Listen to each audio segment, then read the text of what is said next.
Mobile দিয়ে video করলে হয়তো সামনের ক্যামেরা ব্যবহার করতে হয়, না হয় পিছনের ক্যামেরা ব্যবহার করতে হয়। এখন আপনাকে যদি বলা হয় দুইটা ক্যামেরা একসাথে ওপেন করে ভিডিও করবেন, আপনার দ্বারা কি সম্ভব হবে?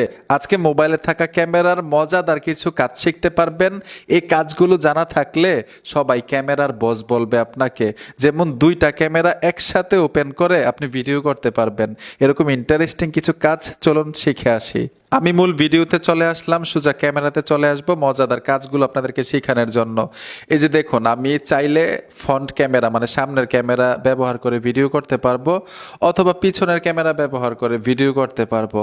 এখন আপনাকে যদি কেউ বলে দুইটা ক্যামেরা একসাথে ওপেন থাকবে, ভিডিও করতে পারবে কিনা? আপনি তো পারবেন না। তো আসেন শিখে আসি কিভাবে করবেন। তো নিচে দেখুন অনেকগুলো অপশন দেখা যাচ্ছে, এখান থেকে টেনে মোর নামে একটা সেটিংস আছে, মোরে চলে আসবেন। এই যে দেখুন আমি মোরে চলে আসলাম। এইখানে অনেকগুলো অপশন আপনারা পাবেন। এখানে আপনারা পাবেন ডুয়েল ভিউ ভিডিও। এইটাই কিন্তু ভাই ম্যাজিকটা। এই যে দেখুন আমি এই অপশনটাতে ট্যাপ দিলাম, ট্যাপ দেওয়ার সাথে সাথেই এটা হচ্ছে, এই যে দেখুন ব্যাক ক্যামেরা দেখা যাচ্ছে, আর এটা হচ্ছে ফ্রন্ট ক্যামেরা, একসাথে ভিডিও হবে। আর এই মোডগুলো কিন্তু পরিবর্তন করতে পারবেন। যেমন এখানে একটা আইকন আছে, এই আইকনটাতে ট্যাপ দিলে যদি মাঝখানেরটা ট্যাপ দেই, এই যে দেখুন ফ্রন্ট ক্যামেরাটা গোল হয়ে গেল, ব্যাক ক্যামেরাটা ফুল স্ক্রিন দেখাচ্ছে। এখন আপনি যদি এইখানে টাচ করেন, এই যে দেখুন ফ্রন্ট ক্যামেরাটা স্কোয়ার হয়ে গেল এবং এটা কিন্তু মানে ফুল স্ক্রিন দেখাচ্ছে। আমি যদি আবার এইখানে টাচ করে দেই, এই যে দেখুন আমি এইখানে টাচ করে দিলাম, আমি ফ্রন্ট ক্যামেরা ফুল স্ক্রিনে নিয়ে আসলাম আর ব্যাক ক্যামেরাটা স্কোয়ারে নিয়ে গেলাম মানে কর্নারের মধ্যে। আর এটা কিন্তু আপনি যে কোনো জায়গায় রাখতে পারবেন। ঠিক এইভাবে দুইটা ক্যামেরা একসাথে ওপেন করে আপনি ভিডিও করতে পারবেন এখন থেকে।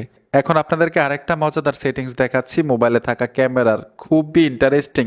অনেক সময় কিন্তু আমরা অনেক জায়গায় যাই, দূরে ঘুরতে যাই, ঘুরতে গিয়ে মাঝে মধ্যে ছবি তুলি। এই ছবিটা যখন আপনি 2-3 বছর পরে গ্যালারির মধ্যে দেখেন অথবা 2-3 মাস পরে দেখেন, মনে হয় না আরে এই ছবিটা যে কোথায় তুলছিলাম, মানে টাইমটাও মনে থাকে না, মানে ডেট মনে থাকে না, আর কোথায় তুলছিলেন ওই জায়গাটার নামটা মনে থাকে না।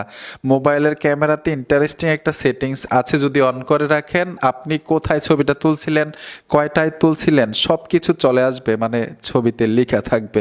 এটা কিভাবে সম্ভব? আমি ক্যামেরাতে চলে আসলাম, আসার সাথে সাথেই উপরে দেখুন সেটিংস অপশনটা চলে আসছে, সেটিংসে চলে আসবেন, এখানে লেখা আছে ওয়াটারমার্ক। আপনি ওয়াটারমার্কে ট্যাপ দিবেন, ট্যাপ দেওয়ার সাথে সাথে এখান থেকে ওয়াটারমার্ক অন করে দিবেন। শুধু অন করলে হবে না, ম্যানুয়ালি ভাবে কিছু সেটিংস করে নিতে হবে। এইখানে দেখুন ডিভাইস মডেল, মানে যেই ফোনটা দিয়ে আপনি ছবি তুলবেন ওই ফোনটার মডেলটাও কিন্তু ছবির উপরে লেখা থাকবে। এইখানে দেখুন লোকেশন, এই অপশনটার উপরে ট্যাপ দিবেন, সেটে চলে আসবেন, এখান থেকে লোকেশন সার্ভিসটা অন করে দিবেন, ব্যাক চলে আসবেন। তারপর হচ্ছে এখানে দেখুন ডেট অ্যান্ড টাইম, এই অপশনটাতে ট্যাপ দিবেন। তার মানে হচ্ছে এখানে কিন্তু এক্সাম্পল দেখাচ্ছে, আপনি ছবি তুললে ঠিক এরকম দেখাবে সবকিছু। তো আপনাদেরকে একটা ছবি তুলে দেখাচ্ছি যে কাজটা হয়েছে কিনা। এই যে দেখুন আমি ফটোতে চলে আসলাম, একটা ছবি তুলে নিলাম। এখন দেখব এই ছবিটার মধ্যে আমি কোন এরিয়ার মধ্যে আছি, এরিয়ার নামটা আসে কিনা, অথবা ডেটটা কত, মানে কত তারিখে তুলছি। এই যে দেখুন আমি যদি ছবিটার উপরে ট্যাপ দিই, এই যে দেখেন ভাই ম্যাজিকটা, আমি বর্তমানে কুমিল্লাতে আছি, কুমিল্লা চট্টগ্রাম বিভাগ। এইখানে দেখুন ওপ্পো রেনো 6 5G এবং তারিখটাও চলে আসলো, কয়টা কত মিনিটে ছবিটা তুলছে এটাও কিন্তু চলে আসলো। ঠিক এইভাবেই সেটিংসগুলো ক্যামেরা অ্যাপের মধ্যে করে রাখতে পারবেন। পরেও বুঝতে পারবেন যে এই ছবিটা আপনি এমুক এলাকায় তুলেছিলেন। এখন আরেকটা সেটিংস দেখাবো, সবচাইতে গুরুত্বপূর্ণ সেটিংস ক্যামেরার মধ্যে কিন্তু অনেক সময় অনেক ধরনের সমস্যা দেয়। ধরুন ক্যামেরা দিয়ে ছবি তোলা যায় না, ভিডিও করা যায় না, এই সমস্যাগুলো কিন্তু আপনি একটা টাচে সমাধান করতে পারবেন। কিভাবে সম্ভব? আপনি ক্যামেরাটাকে রিসেট করতে হবে, মানে রিস্টোর করতে হবে। এই যে দেখুন আপনারা সেটিংসে চলে আসবেন, একদম নিচে চলে আসবেন, এখানে দেখুন রিস্টোর লেখা আছে, আপনারা রিস্টোরে টাচ করে দিবেন, অথবা আপনাদের ক্ষেত্রে রিসেট থাকতে পারে। ক্যামেরাটাকে আমি রিস্টোর করে দিলাম। ঠিক এইভাবে যদি এই সেটিংসটা করেন, ক্যামেরার মধ্যে যত ধরনের সমস্যা থাকবে ইনশাল্লাহ সমাধান পাবেন। বন্ধুরা আশা করি বুঝতে পেরেছেন। ভিডিওটা দেখে যদি উপকার হয়ে থাকে অবশ্যই সাথে থাকবেন, সাপোর্ট দিবেন। দেখা হবে নতুন ভিডিওতে। আল্লাহ হাফেজ।